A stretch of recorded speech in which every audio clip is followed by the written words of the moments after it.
G'day, Chris here and welcome back to ClickSpring. Having completed the work on this delicate sub-assembly and watching it operate for the first time, I wonder if the maker of this ancient device could ever have imagined the scrutiny that it would attract more than 2,000 years later.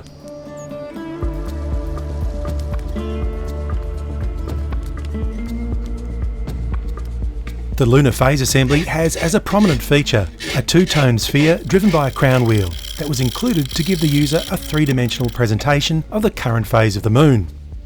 The broader mechanism can be reasonably considered to be quite a delicate machine. I've mentioned previously that it's completely intolerant to even light binding, and this is particularly so at the end of the gear train where we find this assembly. So, yet again, we see bold, confident engineering in the mechanism, and a clear indication of the user-centric design instinct of the maker, understanding that the visual impact of a three-dimensional ball display justified the considerable effort to make it. There is, however, a small problem in our understanding of the orientation of the crown wheel component. The orientation in which we find it today, with its teeth pointing towards the circular opening, suggests an interaction with gearing that's not found in the wreckage.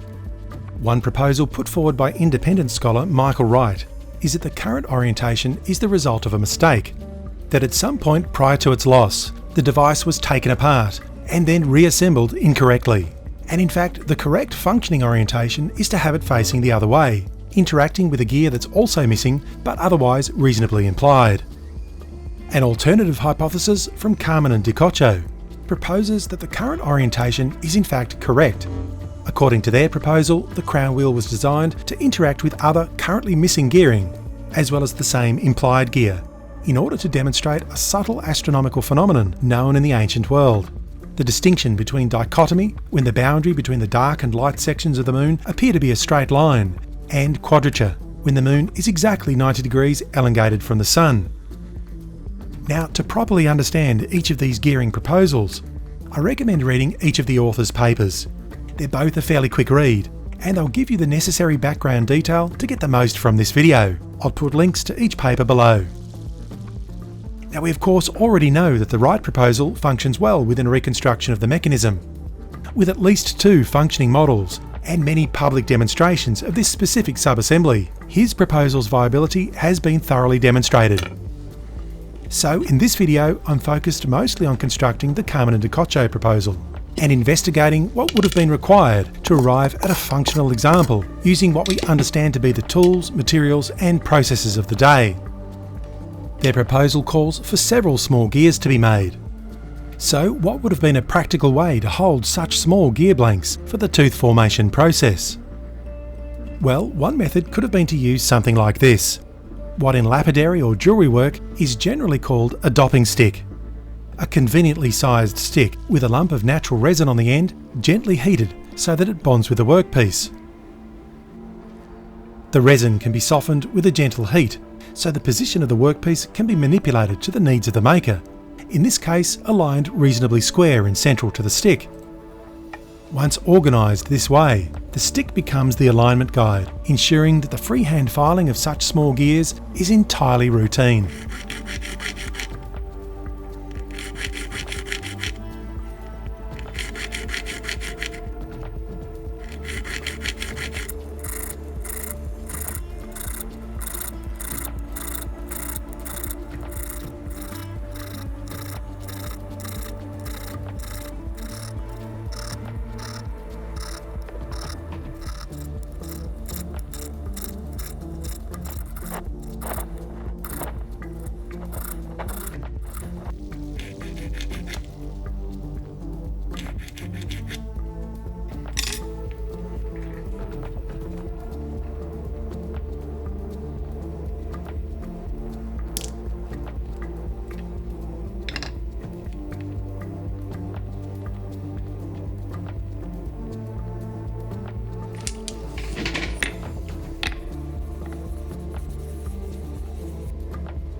Minimising friction in the gear train is a constant objective. In this case, the flat surfaces of these gears will experience mechanical contact during normal operations, so light work on this piece of slate leaves them in a suitably smooth condition.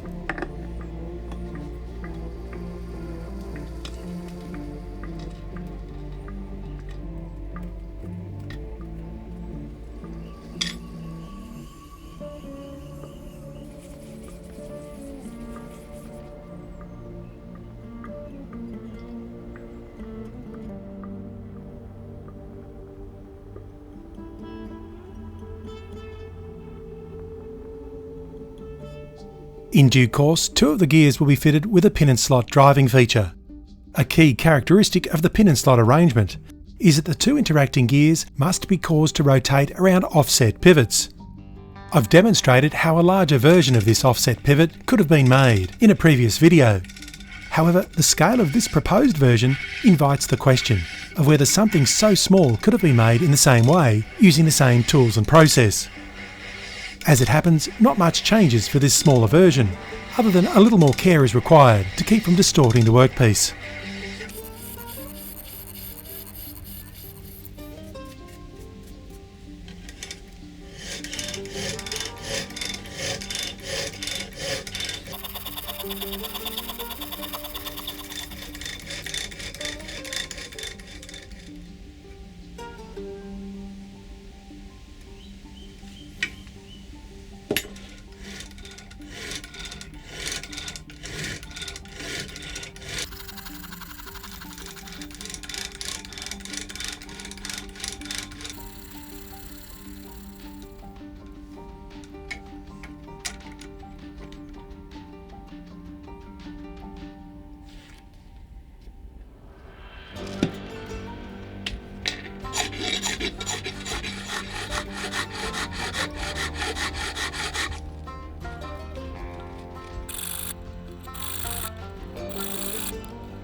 Two components common to each proposal are these circular features.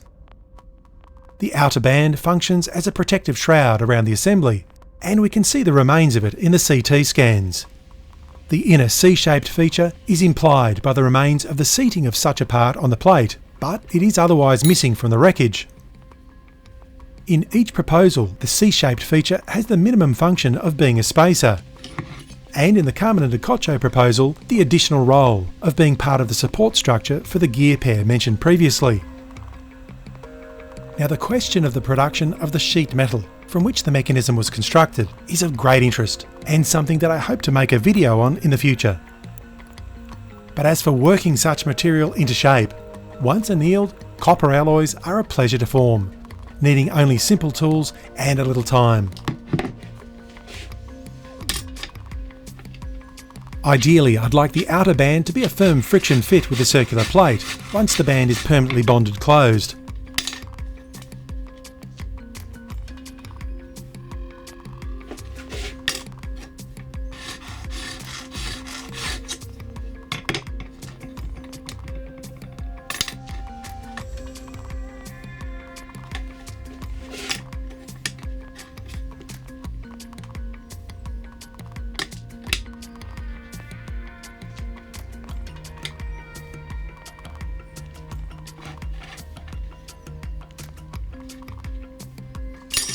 The C-shaped feature is much more of a freeform item, and my intent here is to simply get it to the same proportions and size as the original mechanism.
Now you may have noticed that I'm conducting this work a little out of sequence.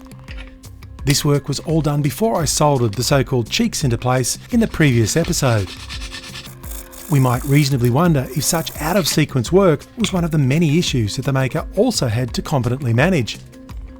If, as seems reasonable, the device that we have is just one of maybe several, then might multiple incomplete versions of the mechanism have been in progress in the same workshop at the same time? How might this sort of thing have been managed? What sort of organisational system would that have required to manage the risk of mixing up the parts of one machine with another in a busy shop environment? Because keep in mind, the process here is generally one of file to fit. In the majority of cases, the components are not at all interchangeable across different devices. Some, like the plate and pipe, are uniquely matched in each case, and that fact would have needed to be noted and tracked in some obvious way, preferably on the parts themselves. Now, during a close visual inspection, Michael Wright recorded in his notes the presence of 2 engraved towers, prominently located on each of these components, and they can also be clearly seen in the CT scans. We cannot know for certain the true purpose of these markings, but they would certainly have been suitable for part identification, and we might consider them a precursor to the modern practice of lightly punch marking various watch and clock components for the same purpose.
We've become accustomed to seeing the engraved markings on the device in its present decrepit state. So it's easy to forget that there was a time when they were new and crisp, fresh, bright cuts that would have gleamed in the sun.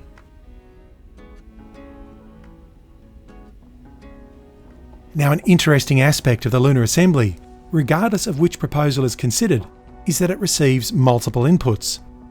Aside from the lunar motion, it also requires the solar motion to calculate the difference between the two. Whether this happened to be the mean solar input coming from the main solar drive wheel, or the so-called true sun motion generated from non-existent but otherwise assumed gearing, a common requirement to each proposal is generally accepted to be that the information was provided via coaxial tubing, driving a gear that then passed off that input motion to the rest of the assembly. I've covered the process of how close-fitting tubing could have been made in a previous video, so be sure to check that one out. The question then becomes how best to combine the parts. We have precedent to follow elsewhere in the mechanism of a 5-sided boss shape, and that idea is quite suitable here too. The process then reduces to careful indexing and fitting of the shapes, with a true running assembly a critical requirement if the assembly is to function correctly.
circular feature serves as a base to the adjacent gear, but when in place also captures the rest of the gear assembly upon its support structure.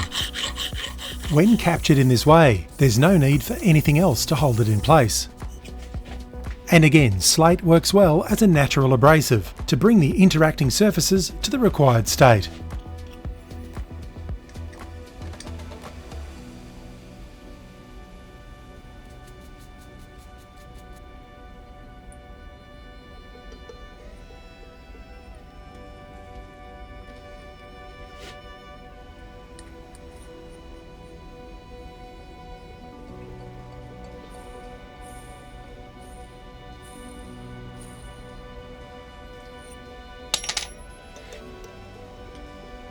Now, if you've read through the research papers that I mentioned earlier, you'll know that aside from the shadow of where a C-shaped structure appears to have been fixed to the circular plate, we don't have any physical evidence for additional supporting components.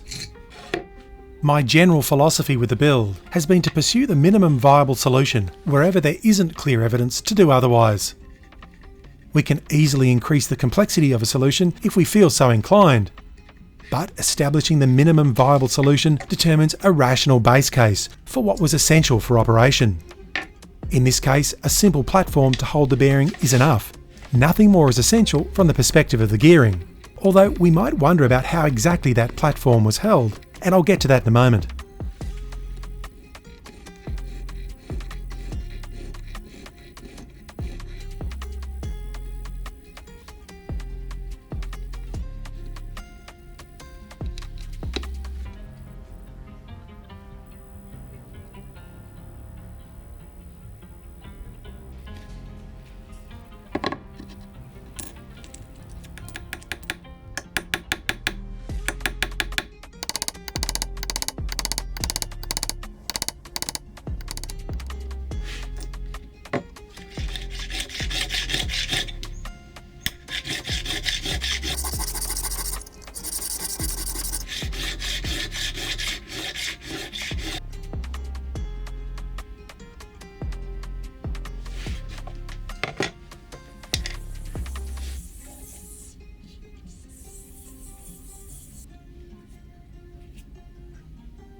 As mentioned previously, these gears are required to interact with each other via a pin and slot arrangement.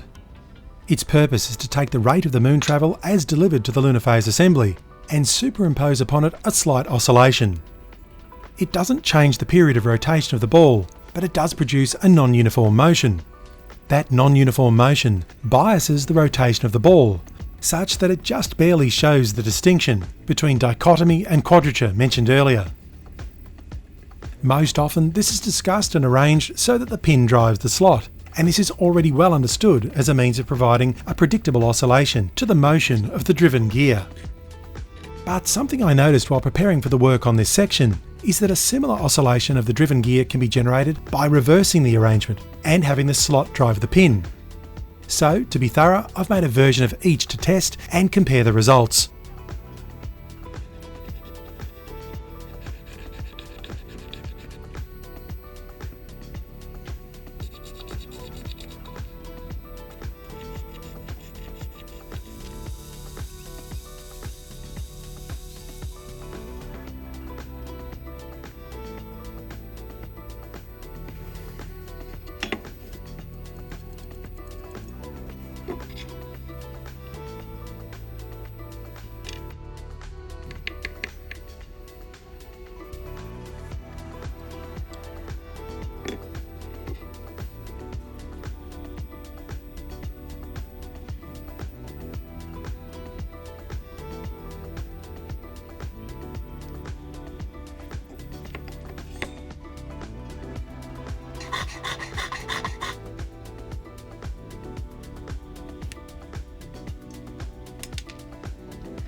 the parts move with complete freedom. And although it's quite subtle, the movement of the pin relative to the slot can be seen when observing a full revolution.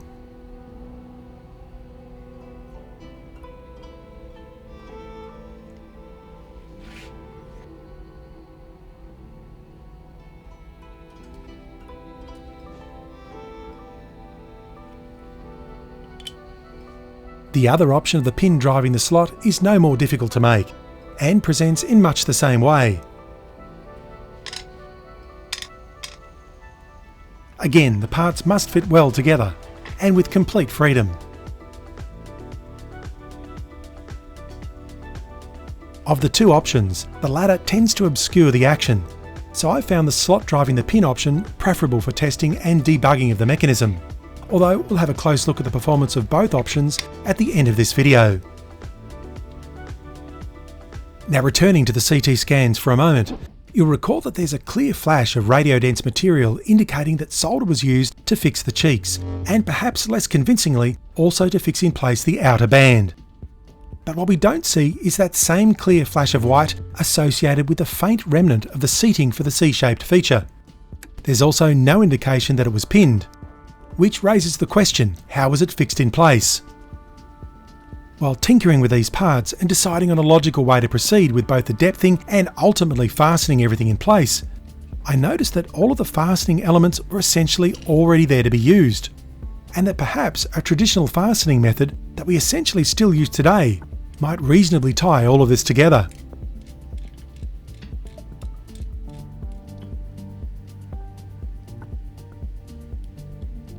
There's a sweet spot in any gear interaction that generates the best result. Too close together and the gears will bind. Too far apart and the movement is equally bad, giving a pronounced stop-start quality with each tooth interaction. So we have a need to be able to test and adjust the depthing of these gears to get it just so. It became apparent that the C-shaped component, being lightly sprung, has a natural ability to grip onto the simple platform, after which it becomes a sort of handle, enabling more convenient manipulation of the platform and its gears during the depthing tests. So, by simply notching the support plate at each side, it turns out that the spring grip is more than enough to hold onto the plate.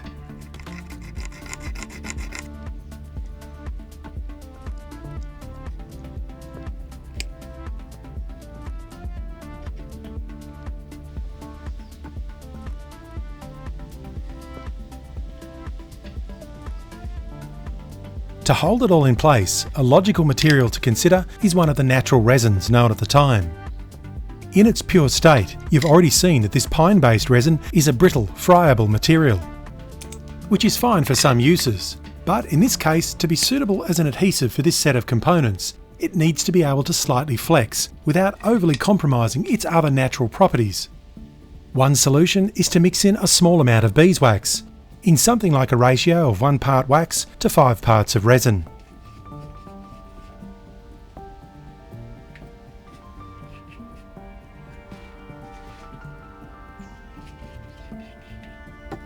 This preparation is known in various forms to jewellers and engravers, who have also found it worthwhile to add a small amount of fine inert powder. In this case, I'm using the fine sedimentary material ground off a small chunk of slate.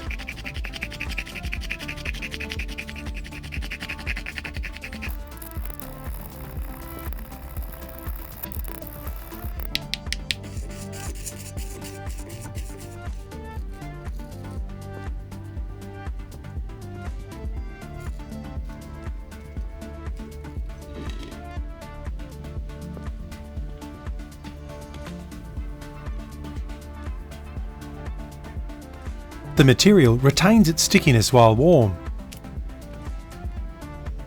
but when cool it's quite hard, and now has a small tolerance for deflection before fracture, which is exactly what's required for it to fix these parts in place without breaking, in an overall structure that's prone to slightly flex during operation.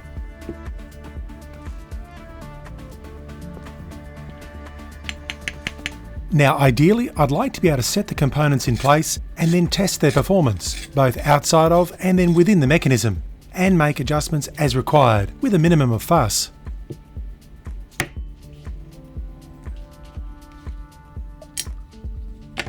simply putting a small spot of this resin on either side of the plate is enough to retain the components for this initial testing process.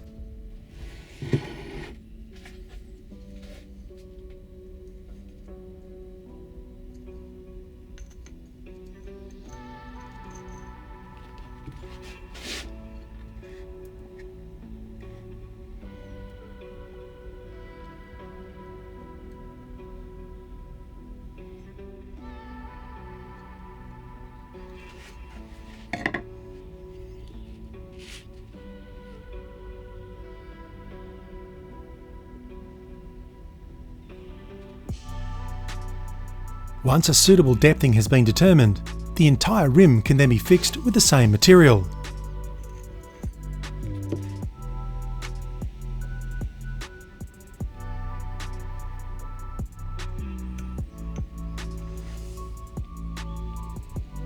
The great advantage of this method is that if changes are later required, all that's needed is a gentle heat across the whole assembly, enough to just slightly soften the resin material. And the whole set of parts can be gently pushed or pulled into a new depthing, with minimum fuss. In a way, it vaguely resembles the modern watchmaker practice of adjusting shellac-fixed escapement pallets over a pallet warmer. The result is quite a complex structure, intended to receive all of the moving parts of the assembly, that retains full adjustability for the life of the mechanism. This is an option that would not be available if the parts were either soldered or pinned. It might also be relevant that such a fixing method, not at all intended for long-term immersion in seawater, would certainly fail in a way that we have not seen either solder joins or pinning fail. In so failing, all evidence of this part of the structure would simply drop away, perhaps leaving just a faint hint of the seating, such as we see in the scans.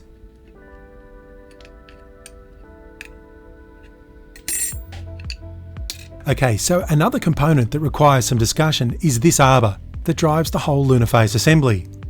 We can infer from the evidence that the lunar phase assembly was pinned in place upon a square boss on this arbor, and it may well have been the case that the boss was integral with the shaft. However, the scans of the remains of the base of this shaft suggest to me that the dial end of the shaft may in fact have been hollow.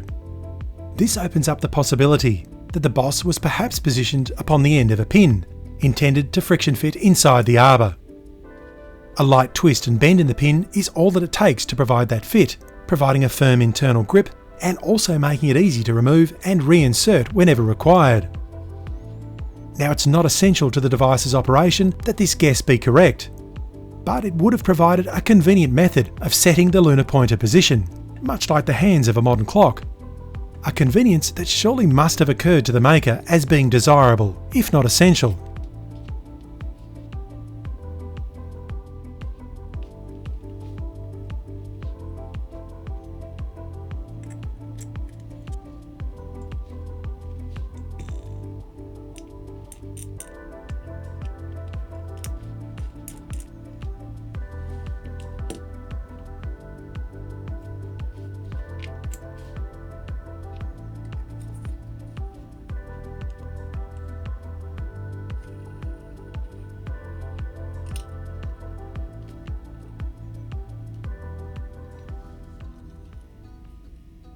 And for the first time, we can get a sense of how all of these parts interact with each other. An essential quality at this stage is that it all move with complete freedom, without any hint of binding. In fact, it should all feel quite light and responsive.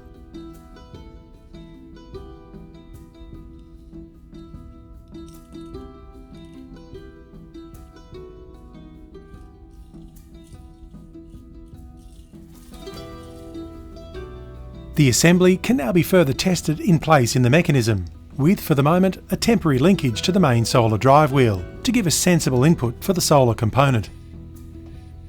But keep in mind that this linkage is a placeholder for this video only. The actual linkage will be presented in a later video.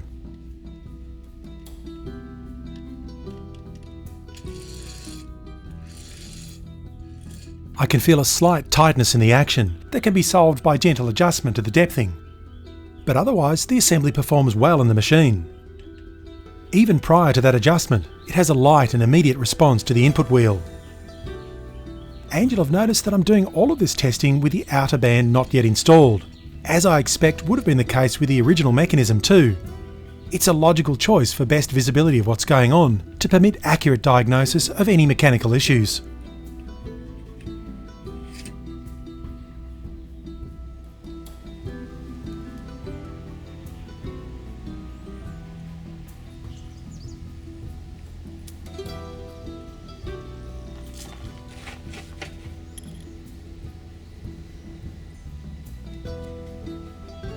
Once closed with a solder join and then cleaned up, the outer band can be fitted as required.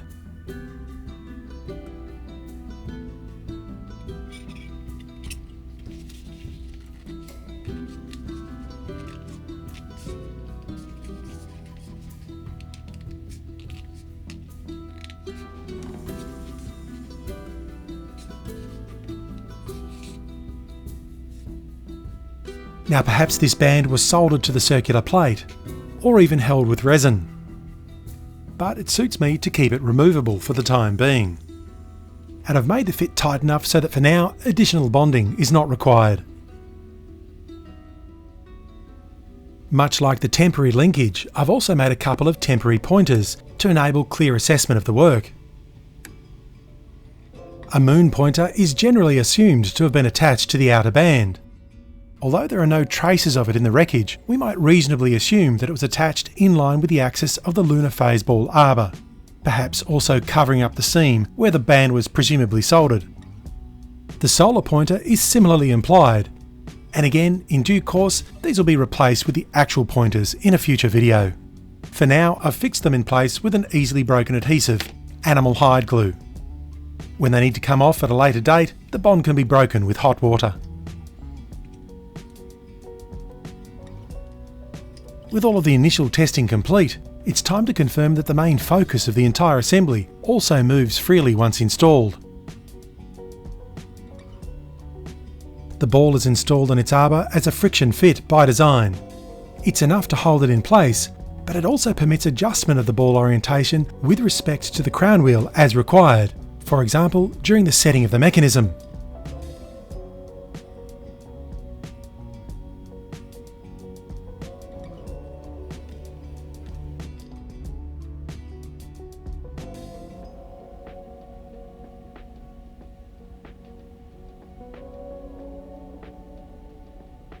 Okay, so with all of the bits and pieces performing as required, the pipe and the crown wheel can now be permanently pinned into place.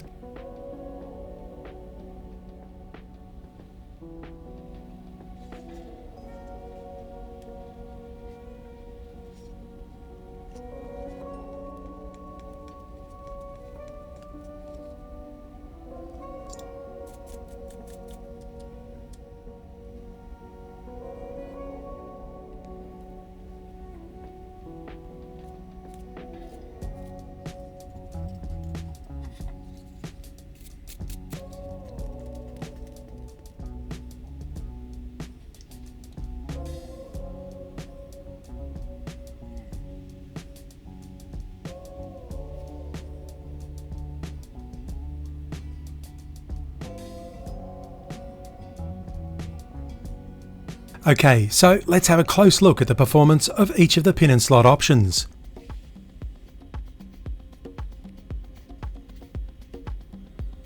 I'm going to start with the slot driving the pin, since that's the easiest to clearly see.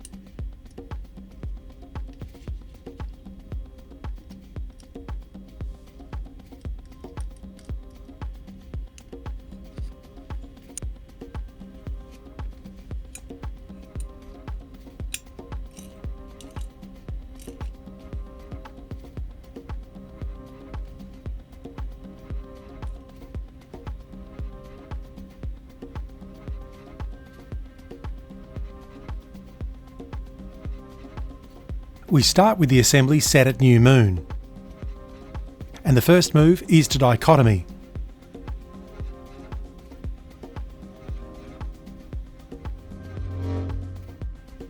Then quadrature.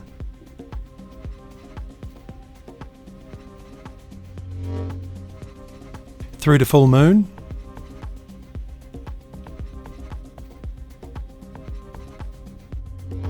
Again quadrature.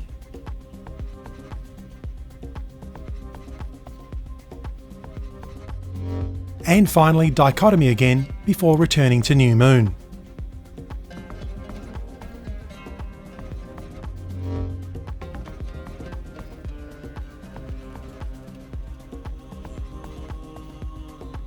Okay, so now let's have a look at the option of the pin driving the slot.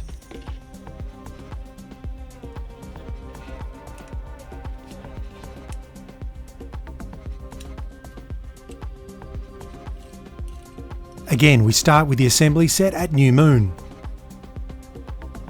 First move is to dichotomy.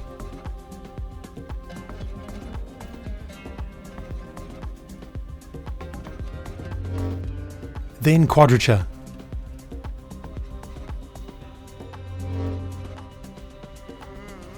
Through to full moon.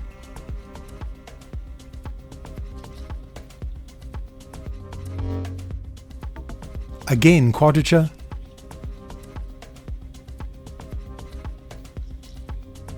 And finally dichotomy again before returning to new moon.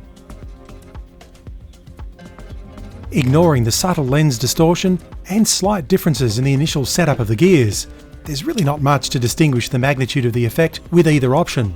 So, in a practical sense, either could be considered as viable. In any event, what we've come to understand is that this sub-assembly of the mechanism is in fact the first example on record of a differential gear. The ball rotates so as to indicate the difference between the elongation of the Sun and the Moon, which on its own is a remarkable achievement for the time. But if it also happened to include a demonstration of the difference between dichotomy and quadrature, then this little assembly is a truly outstanding piece of work, no matter when it was made. Now lastly, before I wind up this video, here's a look at the friction fit aspect of the temporary solar pointer linkage. You'll notice that it permits complete freedom to set the pointer as required. That linkage will be replaced, but that specific friction fit feature would seem an obvious idea to incorporate in future. The friction fit pin holding the assembly itself in place also permits completely free movement, allowing the moon pointer to be set in the same way, with the additional option of being able to adjust the lunar phase ball as required too. The action of the mechanism is light and responsive to the input handle.